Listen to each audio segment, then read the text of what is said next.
If you're ugly, you can't live in Houston. If you are unattractive by any definition, you cannot live in Houston, Texas. I have lived in Houston for all of 6 months, and I have not seen an ugly person once. Okay? Everybody in Houston is fine. The men here, girl, if you want to know where all the fine men in America are, they're in Houston, Texas. Okay? And they're everywhere. All the women here, 10s, 9s on their worst day, bro. I've never seen a city with this many good-looking people. I feel like to move here, they're checking face cards at the border. They're making sure that you qualify to live in this city. I ain't never seen no shit like this before. How everybody fine? Everybody in the same city fine? That's why they have an STD problem. So let's talk about this Houston dating market in the men's. I now understand why the girls are inside and they can't even be bothered, not even a little bit. Because if you can't armor yourself with a piece of self-esteem, self-confidence, and self-worth, they will fillet you out here in these dating streets. There's an incident that took place over the weekend. My friend and an acquaintance, so we decided to meet up for cocktails. It's a he.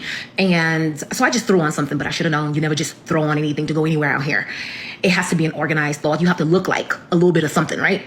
But I thought I was cool, but I wasn't. So we all met up and having cocktails. Okay, make it nice, whatever, having conversation flowing, drinks flowing. Okay, good. So I'm working on personal development and I'm just, looking for feedback from the opposite sex, how I can show up better, just to get some market data. And so I told him, hey, just, what was your first impression of me? He was like, I'm like, no, just tell me, we just met. It's not really going to have any real impact if it's negative. So he said some good things. And he was like, well, only, one thing I may add is, your wig looked like a helmet. What? A helmet? Okay. Well, I asked for feedback, so I can't tell the man to give it to me how I could receive it. He don't even know me, so.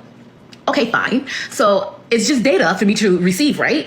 And so I did ask him for feedback. So I said, okay, cool. Could you elaborate? Well, it just looks like a helmet. Okay. Well, thank you, sir.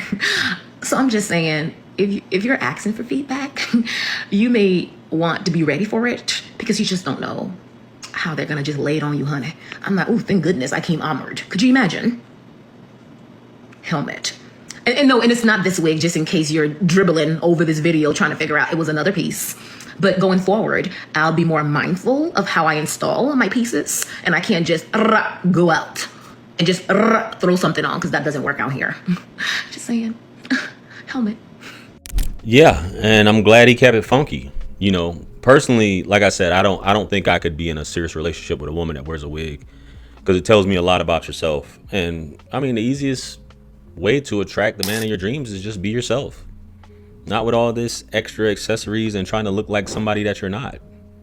Unfortunately, and it's crazy how you do get upset, and you could tell she got upset about it, like when he asked her.